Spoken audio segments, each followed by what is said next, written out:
La plupart des gens associent les Marines à l'infanterie de marine. L'infanterie de marine est l'une des infanteries les plus renommées au monde, apportant avec elle plusieurs capacités sur le champ de bataille. Tous les Marines sont fusiliers, mais pas tous sont fantassins. Vous êtes sur le point de découvrir un aperçu de l'une des forces les plus redoutables que le monde ait jamais connues. Cette vidéo va passer en revue ce qu'est l'infanterie de marine, ce qu'elle fait, ses capacités, ses missions, ses métiers, ses opportunités, sa formation, ses changements récents et futurs, et bien plus encore. Salut à tous, c'est Général Dicharge. Aujourd'hui, la vidéo porte sur l'infanterie de marine des États-Unis. Pour en savoir plus sur cette force d'élite, installez-vous, détendez-vous et profitez de la vidéo.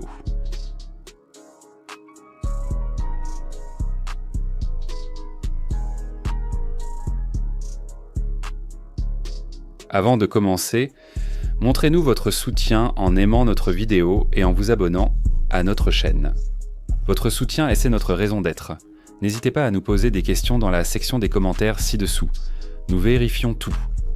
Les Marines emploient des vraiment diverses techniques qui sont bénies de combat et peuvent manœuvrer à pied, en camion, véhicule ou aéronef d'assaut vertical. Les unités d'infanterie sont des forces terrestres chargées de localiser et détruire l'ennemi. Un fantassin des Marines, c'est quelqu'un à éviter. Un mot pour les décrire, tactique. Infanterie légère, l'infanterie de marine possède de nombreux équipements et capacités amphibies grâce à ses liens avec la marine. Après tout, les Marines font partie du département de la marine.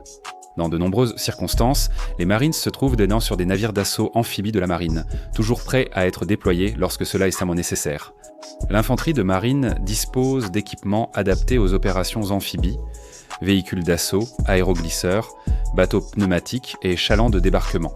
Ces moyens offrent différentes façons de débarquer au combat depuis les navires sur lesquels ils sont stationnés.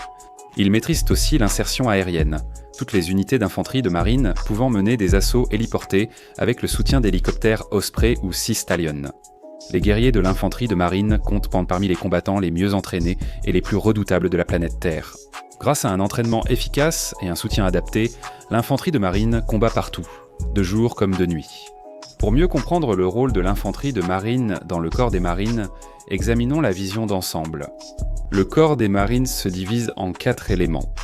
L'élément de combat terrestre, l'élément de combat aérien et l'élément de combat logistique, le 4e étant un élément de commandement qui dirige ces 3-là. Ces éléments constituent la Marine Air Ground Task Force, force opérationnelle aérienne et terrestre des Marines. L'infanterie de marine se trouve dans l'élément de combat terrestre d'une Marine Air Ground Task Force.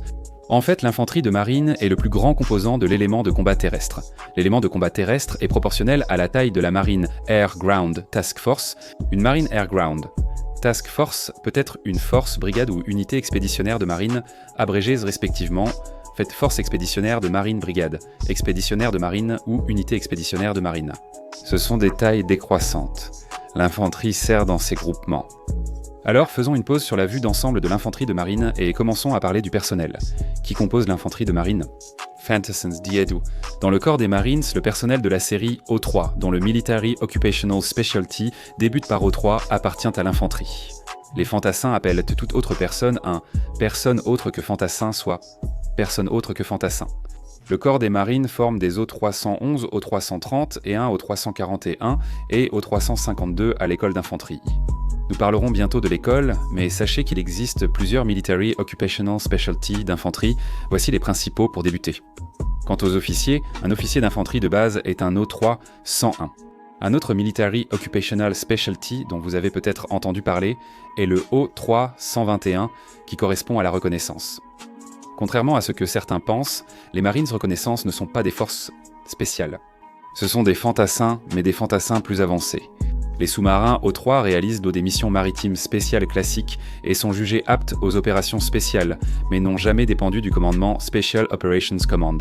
Par exemple, une force spéciale maritime dans une unité militaire MARSOC reste la seule unité de force spéciale des Marines. Qu'en est-il des opportunités qui existent pour les fantassins des Marines? Il y en a en fait pas mal. Il existe des opportunités pour devenir Marines de reconnaissance.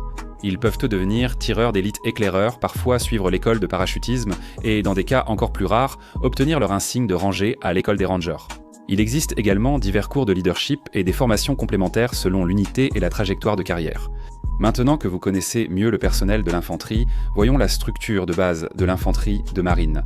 L'infanterie de marine compte 4 divisions.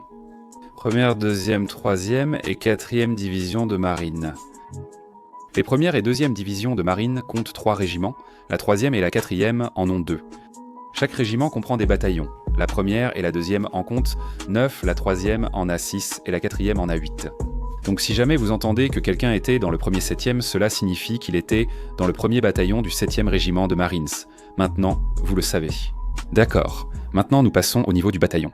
Un bataillon d'infanterie de Marines comprend 3 compagnies de fusiliers, une d'armes et une de commandement et service. Une compagnie de fusiliers aura 3 sections de fusiliers, une section d'armes et un quartier général. Une section comprendra 3 groupes de fusiliers et un élément de commandement. Chaque groupe de fusiliers comprend 3 équipes de tir, chacune composée de 4 Marines. L'équipe de tir est l'élément le plus basique du groupe de combat élémentaire. Elle comprend un chef d'équipe, un fusilier automatique et son assistant. Parfait. Vous connaissez maintenant la structure de base de l'infanterie de marine.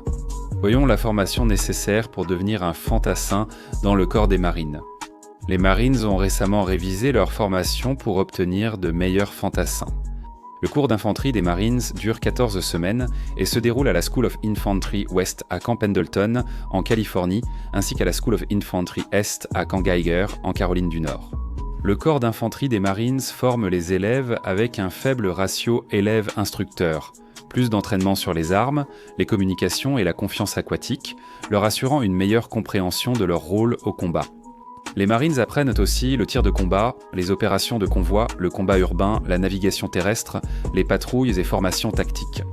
La nouvelle méthode améliorée de formation des Marines d'infanterie n'est qu'un des changements récents apportés au corps des Marines.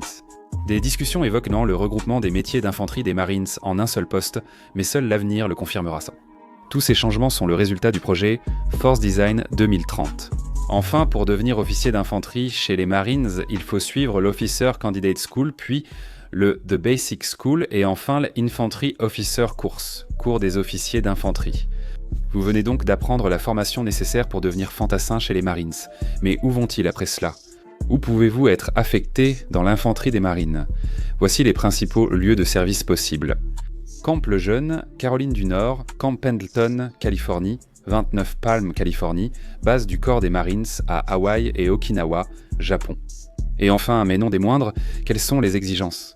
Discutez-en avec un recruteur, mais sachez que pour un contrat O3, il faut remplir les exigences minimales pour rejoindre le corps des Marines. Et voilà, vous venez d'apprendre un bon aperçu de l'infanterie du corps des Marines des États-Unis. En écran, vous avez découvert à quel point cette force de combat est d'élite, et ce qu'il faut pour devenir l'un de ces guerriers hautement respectés. Maintenant, allez en faire une pour Chesty. L'infanterie des Marines ne pourrait pas faire ce qu'elle fait sans son soutien. Et devinez qui est autant dans l'action qu'eux ? Les infirmiers de la marine. Nous avons fait une vidéo sur eux, allez la voir. Si vous voulez savoir comment l'infanterie des Marines se compare à celle de l'armée de terre, nous vous recommandons vivement d'aller regarder cette vidéo. Les liens vers ces vidéos se trouvent dans la description ci-dessous. Eh bien, voilà l'essentiel sur l'infanterie des Marines des États-Unis. Si vous avez appris quelque chose grâce à cette vidéo, n'oubliez pas de nous mettre un like et de vous abonner à notre chaîne. Comme toujours, merci de nous avoir regardés. Tu veux vraiment être ici ? Un grand merci à tous nos membres YouTube et à nos mécènes sur notre page Patreon. Merci beaucoup à vous tous d'avoir fait un pas de plus pour soutenir notre chaîne, c'est vraiment très apprécié. Pour apparaître dans une vidéo de General Discharge, rejoins notre programme de membres via le lien en description ou le bouton « Rejoindre ». Ou alors, va jeter un œil à notre page Patreon et rejoins l'équipe. Voici Nick Naosha. Tous tes amis s'abonnent à General Discharge, et toi, tu n'as même pas envie d'être ici.